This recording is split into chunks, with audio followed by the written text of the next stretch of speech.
Good evening, everyone, or good afternoon, good morning, good night, depending on your time zone. I'm Matt Cohen, and I'm Senior Associate Director of Admissions here at Skidmore. I am also the proud parent of three, all of whom have gone through the college search process, and one of them graduated from Skidmore. And I think that's why I'm moderating this panel today, with parents, guardians, and all of those who are supporting our wonderful incoming Skidmore class of 2028. I know what you're going through these weeks and months leading up to the point where you're going to send your amazing young person to us. So tonight's session is about how our caring staff here takes care of our new students. It's meant to provide a broad overview of those services and also to give you the opportunity to type some questions into the Q&A section of your screen. We will do our best to answer them during the process. Tonight is not about the size of the bed sheets in the residence halls. There will be plenty of time for those kinds of questions later on. And speaking of time, we are respectful of your time, and we aim to limit this section to 50 minutes. So we're going to get in, we're going to get out, we're going to give you some great information. And please remember to keep an eye on the chat section of your screen during this session, where lots of helpful information will pop up as we discuss. This session will be recorded, and the presentation will be shared for later viewing.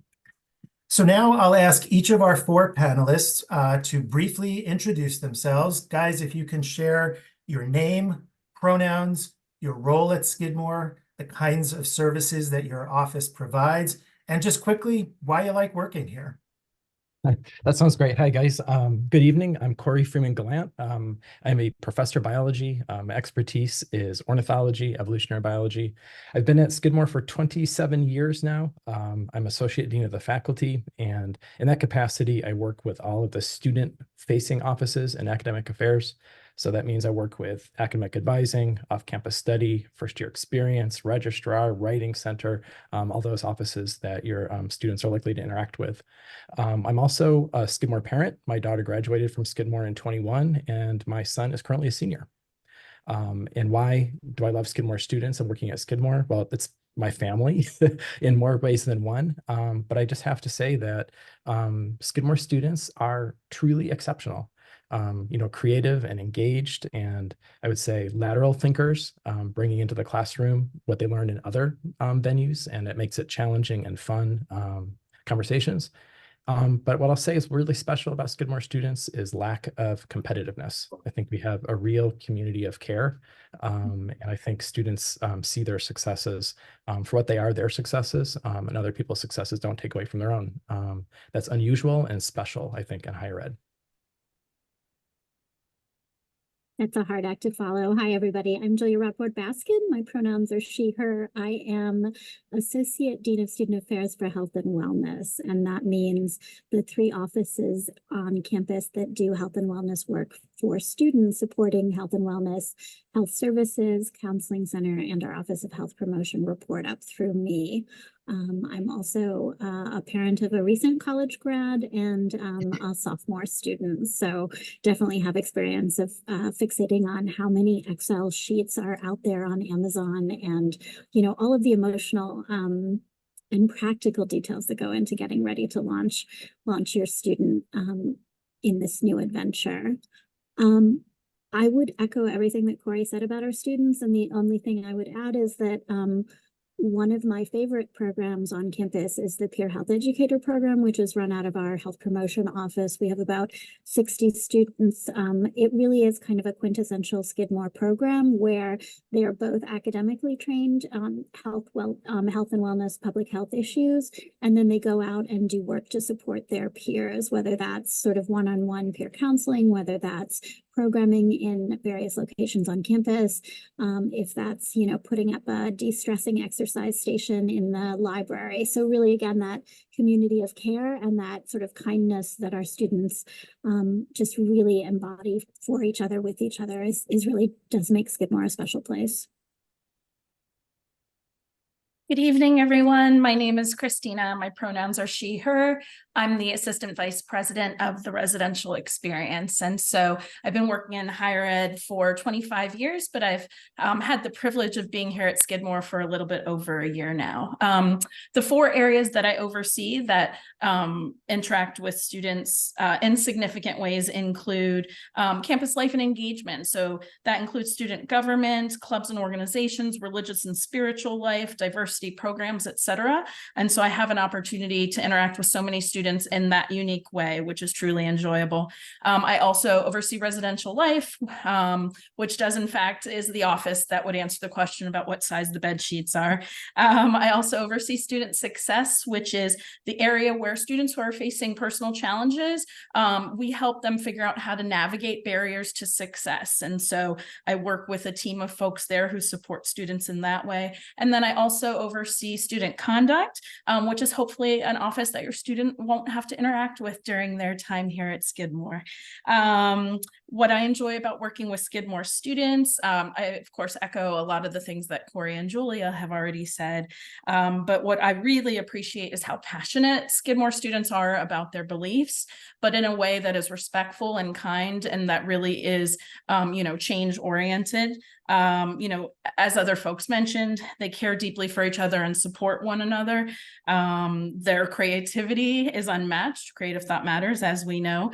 And I love that they're engaged in a multitude of ways outside of the classroom, which I get to see in so many of the areas that I directly oversee. So I feel very privileged to work with them in that way. Hi, everybody. Welcome. My name is Jamin Totino. I'm an Associate Dean for Student Affairs. And my area oversees a few different areas. We Student Academic Services is sort of an umbrella for things around accessibility services, which is working with students with disabilities. My office also supports international students, and we coordinate the peer tutoring program of the college. And one of those main areas for peer tutoring for us is referred to as peer academic coaching. And that's one of the reasons I love working at Skidmore, is because a lot of our peer academic coaching sessions were born from students. They, as we go into each year, we ask students to go out and look around to see what they want to do and something that's new. And so last year we implemented a new thing that's referred to as integrity groups. And those are a form of group tutoring where students go in, they have specific goals, and they work with each other to support those goals. As some of my colleagues have already pointed out, one of the really nice qualities of Skidmore students is they do care about each other, and this is manifest in our integrity groups because they really help students, each other, stay on track and meet their academic goals. I've been at Skidmore now for 17 years in various different roles, and one of the great pleasures I have is the colleagues that I work with, in addition to the students. As Christina said, the students and our colleagues really do embody CTM and creative thought matters. Okay, thanks, guys. So I'm going to get things started with a couple of questions that I will pose to our panelists. And as those questions are being answered, we certainly hope that more questions will be fed into the Q&A, and we'll do the best we can to get as many of them answered live. So the first question I'll pose is, what advice do you have for parents in supporting self-advocacy and a positive transition into college?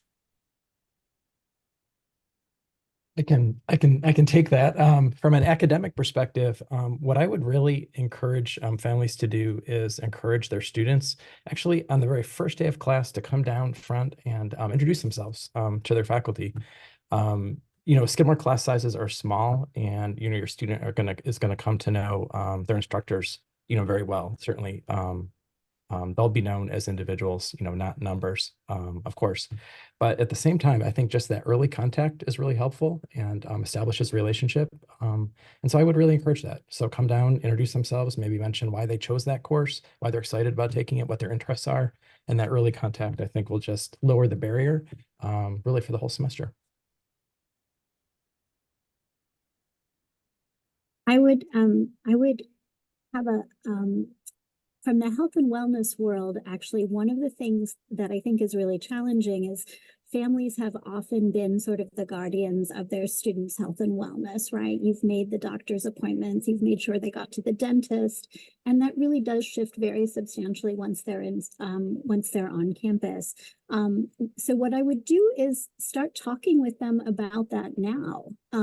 If they're on a medication, make sure that they understand how their prescription works, how they need to renew the prescription, how much notice they need to give their prescriber. If they have a health condition that they will need to manage in college, make sure that you're having those conversations now. And if your student is going to need any kind of ongoing support, whether it's psychological or medical, definitely know that we are absolutely a resource for you and for your student now. I think we always like it when families and students reach out in advance of coming to college and talk about transitioning your care plan, right? Because it can take a while to set up appointments. We want students to begin to understand that they need to take responsibility for that. And then one small piece of advice that comes directly from my own experience is explain to your student what their health insurance card is and what it means.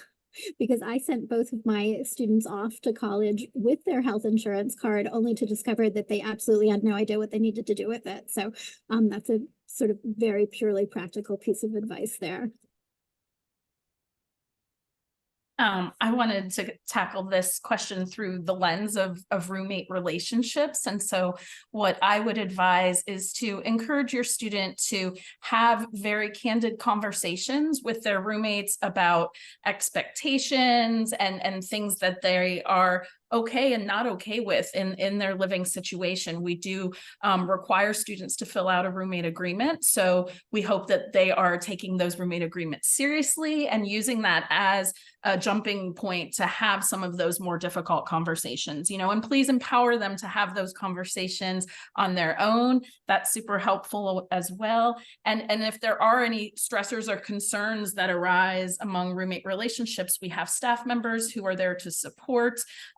We do mediations. We'll meet with groups of roommates and have conversations to, attempt to, navigate whatever type of conflict might be on the horizon. But, I do empower, or I suggest that you ask your students or empower your students to have those conversations early as well, because sometimes small things can culminate to a point where they might, reach a point where something very small is the tipping point. So please, be proactive in those conversations and be honest and candid when sharing your expectations with your roommate. Yeah, I agree with all that. I think one of the things that I would add is that for a lot of students, particularly students whose parents may not have gone to college, first generation students is a term that we often use in higher ed. Like coming into college for all students on some level is sort of learning a new language. There are offices, often students don't know what a bursar's office when they would think of it as a business office, or what the scope of a financial aid office is. And there are resources literally all over campus for students in all of the channels that we're talking about tonight. So I think part of what I would encourage you to help your students do is to learn those language, learn the acronyms of higher ed, figure out where they need to go to get resources, and when they're facing whatever problems it might be, whether it's with a roommate or if there's with faculty or with other students in class, there are resources all over campus for help students problem solve and to figure things out and to move into adulthood as we all want them to do. As Corey mentioned, I think one of the other things I would say for students to start getting in the habit of doing right away is using faculty office hours. We often see that's a resource that is available to all students. All faculty are required to have office hours, and they look forward to those office hours, and they're sometimes underutilized. So we really encourage students, particularly in their first year, to build relationships with faculty by going to office hours, introducing themselves. It could be about class, but it could also be just about getting to know each other and reducing some of the anxiety that comes along with that transition to college. Okay, thank you so much, everyone. So next question is, what is your best advice for parents, guardians, other supporters for staying connected in those early weeks and helping students deal with things like homesickness or perhaps other similar challenges? Let me kind of address that. Sorry, okay, Julia. Go for it. So not so much about the homesickness, but about the staying connected piece, right? Because so students, a typical student will be in class for about 15 hours, maybe working on homework and such and prep for another 20 to 30 hours. And so the academic piece is a really big part of their life. But, you don't need to be excluded from that. And one way to get around that or build connection is to ask your student, to send maybe a copy of their syllabus for their very favorite class or their top 2 classes or faculty that they just really love and are connected to. And then, you can kind of look at that syllabus and, participate, right? Read along, like look at a poem or look at, the film that's being critiqued in class or a novel, right? Maybe take a look at the lecture topics and say, hey, you see this Rachel Rodale is claiming that math is going to save the world. Like, what the heck was she talking about? Really kind of engage your students kind of in what they're learning. So that doesn't need to be separate. I think that they would enjoy that, especially in the first couple of weeks where it's such a big part of their life. I think they're going to want to share that. So ask them to forward their syllabi. Yeah, I was going to say, absolutely engaging them in whatever kinds of conversations they want to share with you. One thing I think is worth remembering is it's probably more likely that initially first-year students will reach out when they're not feeling great, when they're feeling homesick, when they're feeling a little lost, when they're feeling a little anxious, because of course they're going to be looking to you for that reassurance. So I think it's easy in that first semester, especially to get a little bit of a skewed sense of, you're probably maybe more often going to hear from your student when they're actually, feeling a little wobbly. And then the other thing I would absolutely say is, every student feels homesick at some point. It comes with the territory. And it makes sense, right? It's not just that they're in a new location, they are building new relationships, they are building a new life. That is really hard work and it takes time. And so I think for you all as family to be normalizing and reassuring that, of course, even though it may look like every other first-year student is flourishing and has lots of friends, and even though it may look like all their friends from high school are flourishing and happy on Instagram or, whatever social media, every first-year student feels homesick and worried at different points. It's part of the journey. Yeah, I would jump into here too and add that I think one of the things that really helps students with homesickness is staying busy, but not too busy. So we have a lot of times when we counsel students in our area, and I think all of us have this experience, as students really get excited, they want to get involved, but then very quickly find themselves over involved. We want them to be involved. And the very early on their term here at Skidmore, we'll have a club fair, and students can go around and see different clubs and what's happening in different areas of campus that they can sign up for and get engaged in. That's a great way to just stay busy and get involved with other things that are both in class and outside of class, but with a little moment of caution about trying not to overdo it. Okay, thank you all. So we have a question, if you guys can speak generally about safety on campus and what that's like at Skidmore and how that's supported. I'll start. Skidmore College is a very safe campus. I've worked on at least a half a dozen different campuses, and it is one of the safest places I feel that I've worked. It's a lovely suburban campus. We have lots of trees around. What I do really enjoy is we have a fabulous campus safety team. They're an exceptional group of campus partners and so supportive of students and very student focused. And they are open 24/7. So if a student ever has a need, any day or any time of day or night, holidays, doesn't matter, campus safety is always open and accessible to the students, which is great. And they provide a multitude of services that will assist students in creating a safe living environment. So if a student, for example, needed a late night transport and didn't feel safe walking across a dark campus at night, campus safety helps with escort services. And so that might be a walking escort by a campus safety officer, or perhaps they'll come pick you up in a campus safety vehicle and drive you to your residence hall. So they're there to support in that way. They also do different educational programming throughout the year, promoting different safety things, everything from fire safety to, encouraging folks to lock their room in apartments when they're not home, or those types of things. So, I feel like it's a very safe campus. Okay. Can you guys speak about mental health support services on campus? And the follow-up question is, do students seek that support regularly on campus, or do they sometimes look for outside providers? Sure. No, great question. So there are plenty of resources, I think, both on and off campus.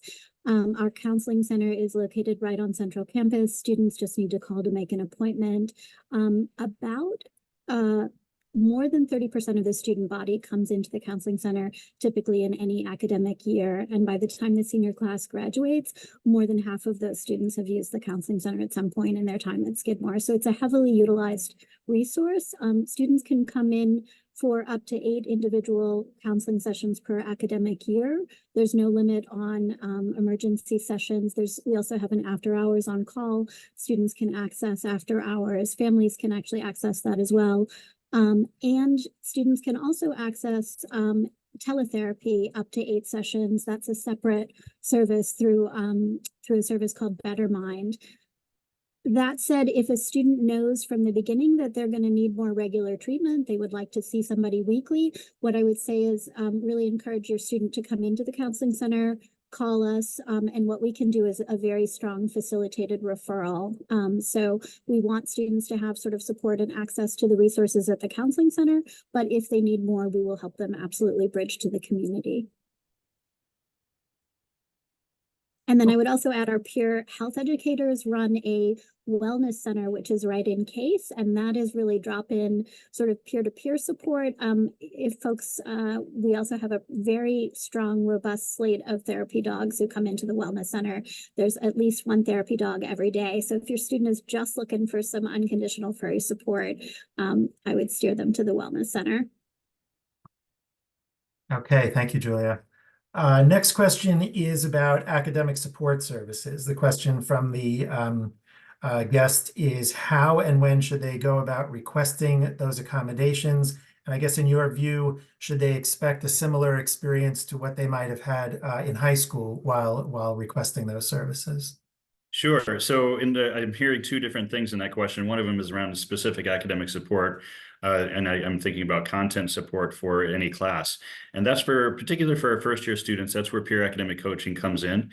And they don't really have to sign up for peer academic coaching, which is the beauty of that program, is they can just show up. We run sessions from 7 to 9 p.m., Sunday through Thursday. So most every night of the week. We find that students don't really attend tutoring sessions on Fridays and Saturdays. I know that might be a surprise, but that's true. So Sunday through Thursday is peer academic coaching, and we have, I think, 14 different areas. So and we know that they're high impact areas. So things like neuroscience and biology and chemistry and so on. If we don't have a peer academic coaching session available for a class that a student is in, they can request a individual peer tutor, and they can just go to our website in Student Academic Services and request a peer tutor, and we'll hook them up with somebody. We typically do ask faculty and our department chairs at very least to weigh in on students so that we know that the students are qualified to provide tutoring services in whatever class they're in. But those are the 2 main forms. When I hear the word academic accommodations, I'm thinking about students who are in need of accessibility, i.e. students who are on IEP or have a psychoeducational evaluation, or students with disabilities. And we refer to that in higher education as accessibility service. At least we do at Skidmore, and most places do at this point too. And so it does change a little bit from high school to college for students who are in need of accommodations, academic accommodations. So here at Skidmore and the higher ed world, where our charge is to provide students with equal access. So it is a little bit different. There is somewhat of a weighing out of the requests that students make. My colleague, Meg Hagener, is the Director of Student Academics, or I'm sorry, Accessibility Services, and she'll be starting to look at incoming students and their applications for accommodations on June 1st. And so from there on, that's when students can request accommodations and engage with both Meg and her colleague, Alicia Sullivan, who's the assistant director, and they will work out their accommodations long before students get here. I encourage students to request those accommodations as early as possible. That way they're in place by the time they arrive here at Skidmore. And the same with tutoring. I think one of the things I encourage students, particularly first-year students, is to engage in peer academic coaching as early as you can. You think about it as a study hall, as opposed to a place that you go when you feel like you're in trouble or you're struggling a little bit. Use it as a study hall so you don't ever, you can stay on top of your studies right from the very beginning. I just want to jump in a little bit, just add just a little bit in terms of specific for writing support. So we also have a writing center up on the 4th floor of the library. And so we have tutors there that basically conduct about 1,000, 1,500 individual sessions a year. So there's, wide availability, really excellent support for writing. So beginning right away in the first semester across all the disciplines, that's really helpful. And then just to emphasize what Jamin's mentioning too about accommodation, definitely have your student talk to Meg or Alicia to set that up early. We don't want faculty individually negotiating accommodations. It puts the burden on students, and it can get a little confusing. So it's good to go through Meg and Alicia. Yeah, a couple other things that come to mind around academic supports that's important to know is that Megan, Alicia, and some of my other staff also offer walk-in hours on Mondays and Wednesdays. So that's available to students to come in as needed. And if they want help with an assignment or if they're working to map out their time and manage their time, we can help them with that. Also on our list of peer academic coaching, you'll see a open pack, which is sort of peer-to-peer support for those types of things. So again, if a student's sort of brainstorming how they want to attack a paper or how to manage an academic assignment, they can go to peer open pack as well. All right, thank you. The next question I'm going to begin by directing to Christina. The question, if you can speak to the differences between pre-orientation and orientation. What's the difference between the two? And will a student kind of feel left behind if they don't do the pre-orientation? Yeah. Thank you. That's a great question, and other colleagues, please feel free to jump in. But I wanted to start because the pre-orientation program comes specifically out of my office, or at least the scoop version, as we call it. So really, will a student be behind if they don't engage in pre-orientation? The short answer to that is no. The pre-orientation students, when they return from their experience, go through the exact same orientation program along with their peers who arrive in time for the main orientation program. What it is, though, it is a head start to really developing that sense of belongingness and making those connections with your peers. It's mostly socially based around shared interests. It may be, doing something like whitewater rafting or camping or hiking. I mean, there's plenty of options, choose your own adventure, or there are options as well that stay on campus. Some of those are around shared interests. Some of those, for example, are also around shared identity. So we're piloting a new pre-orientation program, for example, this year for first-generation students to help them connect with other first-generation students and make sure that they're aware of all those resources and support on campus. And then orientation, everyone will partake in together, and that's really the introduction to the college. That's the introduction into the academic side of the college experience. And so, all folks will have that opportunity to come together and enjoy that program all as one unit. So to give a sense of numbers, typically, or at least last year, for example, about almost 2/3 of our incoming first year students did participate in a pre-O program. So it was the majority of them, but a full third did not. And so certainly I don't think someone would feel left out if they didn't experience it, but it is a great opportunity, especially if there's a concern about the transition to college or concern about someone kind of finding their tribe.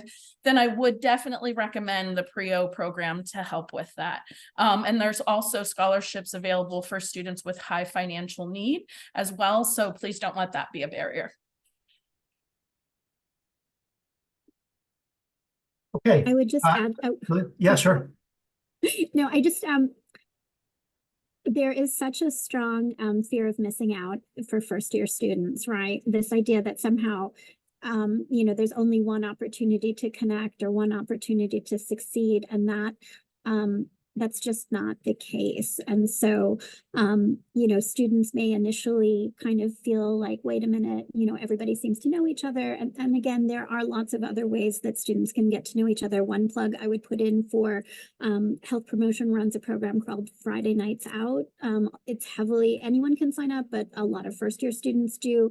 It's a lot of fun programming, a mix of on and off campus. And so again, if students are looking for sort of ways to, low pressure ways to engage socially in really fun activities, whether it's an escape room or a trampoline gym or, paint and sip pottery painting, there are lots of opportunities, and we make sure that those opportunities extend, far past orientation. So. All right, next question. I think we're going to begin with Christina again. It seems to be up your alley. The question is, how are roommates assigned, and how do you deal with roommate dynamics?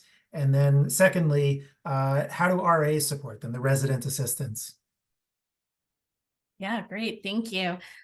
So this is a very timely question because the first year student questionnaire goes live tomorrow. So if you see on the checklist, that is tomorrow's date. So we're excited about that. What we ask is that students are very honest when they're filling that out, because that is what's going to help us make the most effective pairings and find the most effective combination of roommates to live in a unit. It's a computer program essentially that looks at kind of like a percentage of match or compatibility. So maybe liken it to like a dating app or something like that. But as long as students are answering those questions honestly, we'll be able to do that on the back end. The computer program will run and it'll tell us the best combinations. And so we will make those assignments. I believe the housing questionnaire is open a couple weeks until some date in June, which I don't have readily available, but they do have some time to complete it. And again, make sure they're being honest and, please parents don't fill it out on their behalf. And then how we handle roommate dynamics. We're there to support in many ways. I think proactively, we start with that support when we have the RAs facilitate roommate agreements with the students to help them kind of tackle some of those conversations about expectations before any issue arises. If a student is having a roommate conflict, we have other professionals, who work within my area that are willing to mediate conversations with groups of folks. If the roommate pairing becomes just not sustainable, and it's not in everyone's best interest to continue the roommate pairing, of course, the residential life office, which is one of my areas, is there to support students. And we do have options available if we needed to make a housing change. And so, we do try to navigate any of those conflicts and hopefully resolve them without it rising to the level of someone needing to make a room change. But know that that's an option that if we had to exercise it, we would support your student in that way. Oh, and the housing questionnaire is due June 14th. Thank you. Someone looked that up for me. And also any information about resident assistants and how they're selected and what their role is? Yeah. So resident assistants, we select them in the spring for the following fall. So if your student is an incoming first year student and interested in that opportunity, please have them begin to look for information sessions and the application to be available as early as January. So the very beginning of their second semester. It is a competitive process, but we usually are hiring around 25 new folks each year, and we usually have about 25 who return to the role. So there are options or opportunities available, and I do highly encourage them to apply if that's something of interest. It's a great opportunity for building community and relationships with just a diverse group of folks, because you are united around a common mission of supporting our students in the residence halls. Thank you. All right, next one. I like this one. What would you guys say are the most frequently asked questions in your areas? And how can we as parents and supporters be aware of them and maybe help out there? I can jump in. I think the questions that we most often get are the ones that I just addressed a minute ago around how to get involved with peer academic support, when to apply for accommodations. And I, again, just repeat as early and often for both of those things, particularly around academic support, and just sort of reframing that the idea that academic support and tutoring is for students that are struggling. We find that the most of our students that are engaged in peer academic coaching are students that excel in the areas that they're engaged in. And the accommodations is a big question for us as well. Yeah, I would say for us from the health and wellness world, we want students to come in sooner rather than later. So, don't wait until it gets really big. Come in early, because our chances of being able to help a student are significantly better. And I think students think access is harder than it actually is. So the wait time, for instance, for an average appointment at the counseling center is 1 or 2 business days throughout most of the semester. So we work really, really hard to make sure that, students can access services. It's a low barrier. There's no additional fee. It's included in tuition. I tell students it's really probably some of the easiest access to healthcare that they're probably, that they may actually have, certainly until they hit the working world, and appointments that take months. So really that the easy early access is I would stress from the health and wellness world.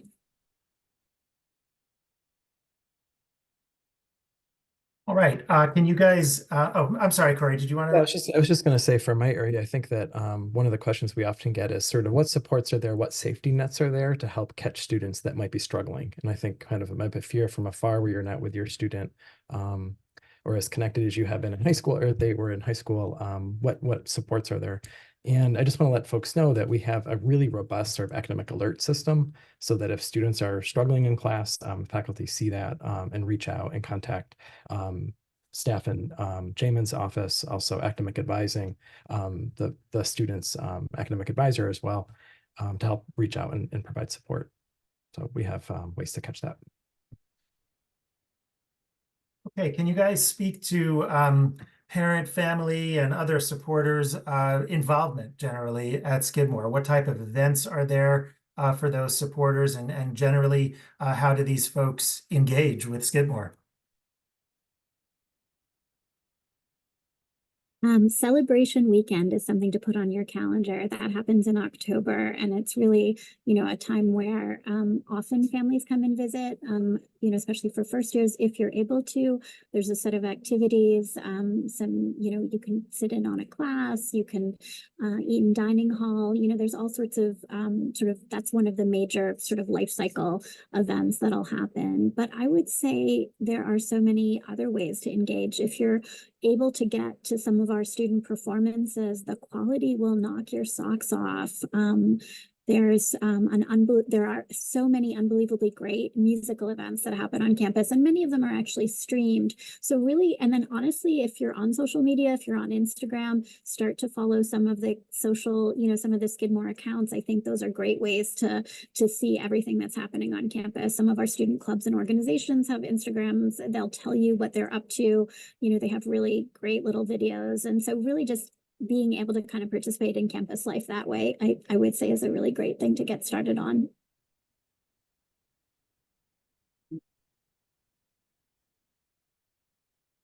All right, next question is, how does the college support international students or others who may be coming from quite far from Saratoga? And if you guys have any advice for those parents and supporters. Yeah, great question. So as I mentioned, international student support flows through our office, and there's two primary folks that are engaged with students already.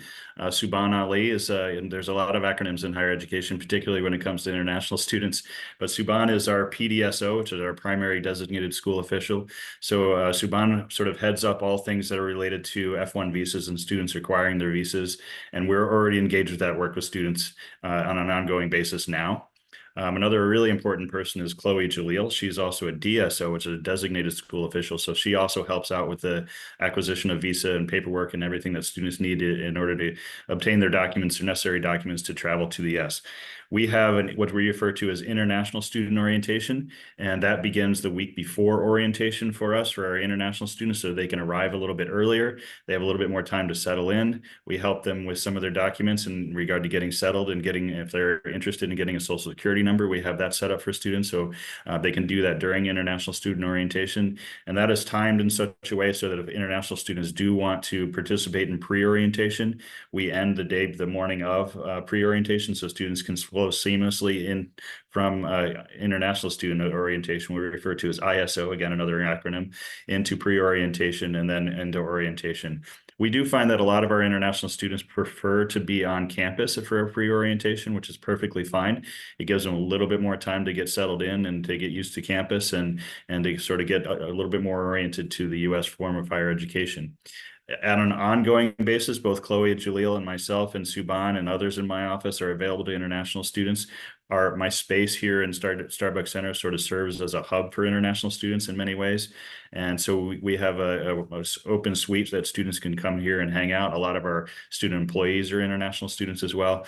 But from the moment students arrive in the U.S. to the time that they leave, we're here for support, to support them.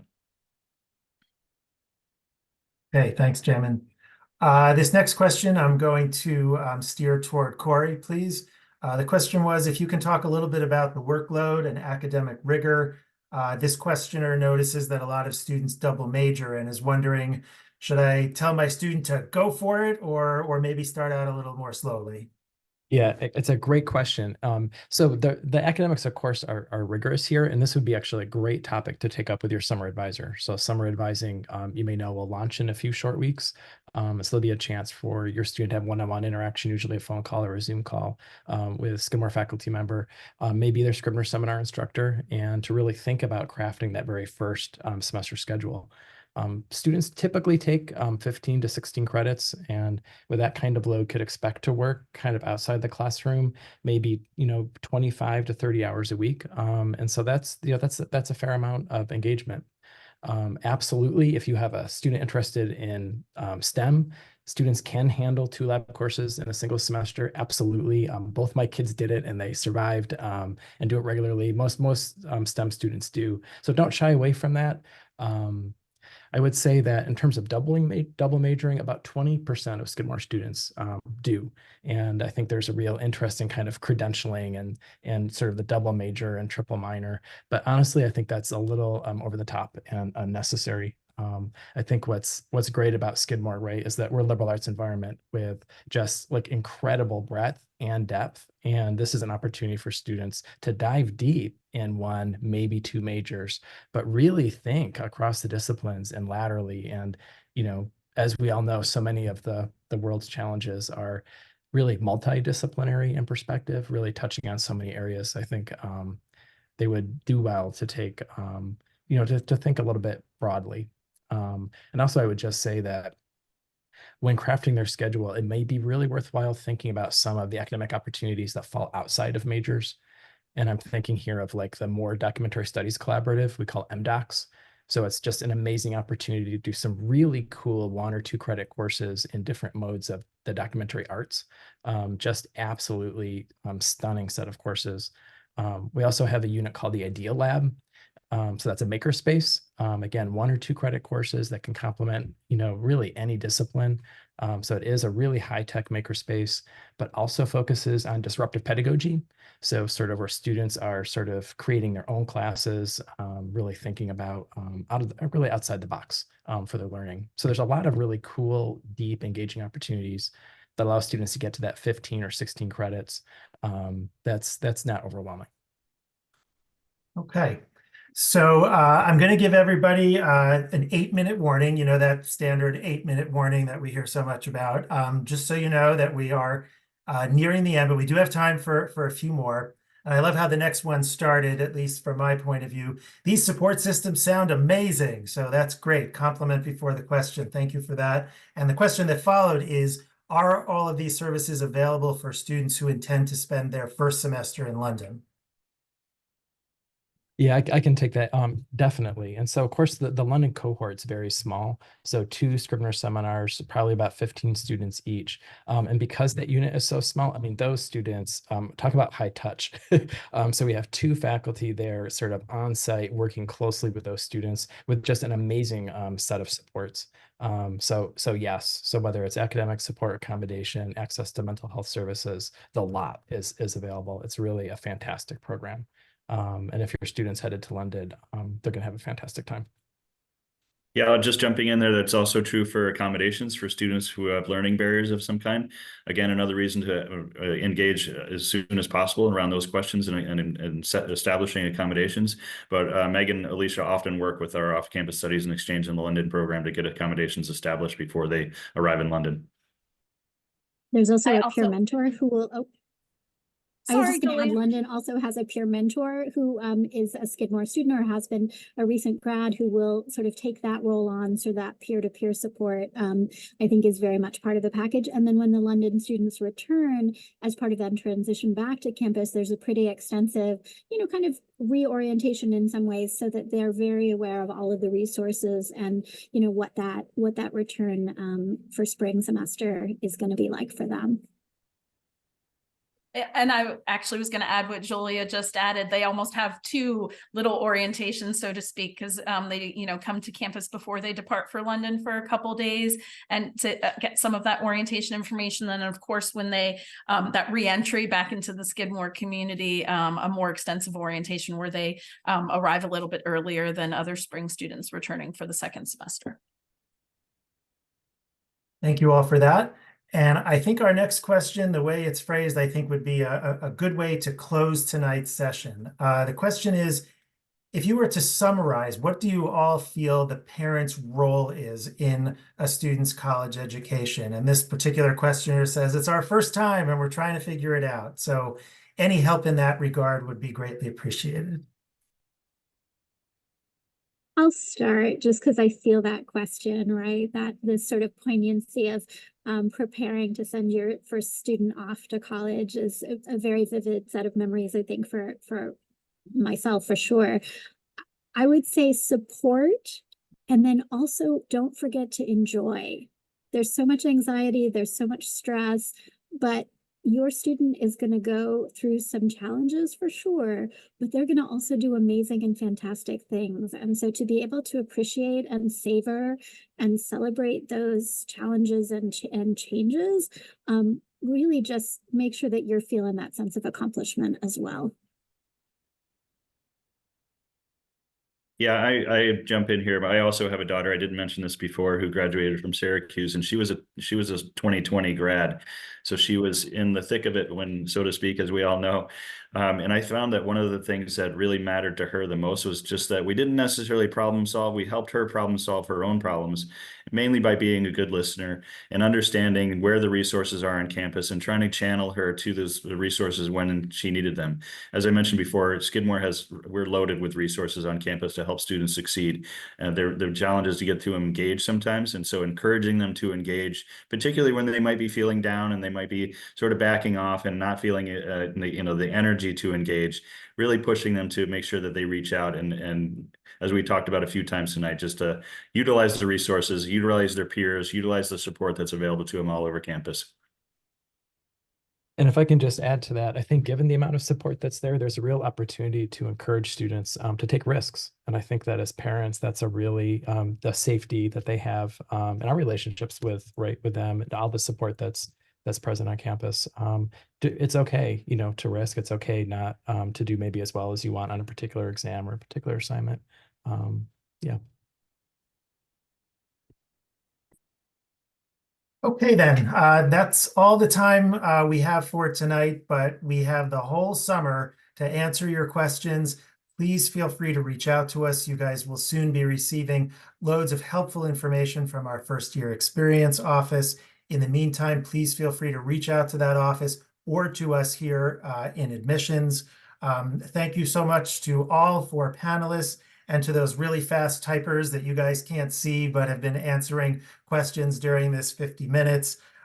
We hope this session was helpful to you. Please feel free to stay in touch. Thanks for tuning in, and good night.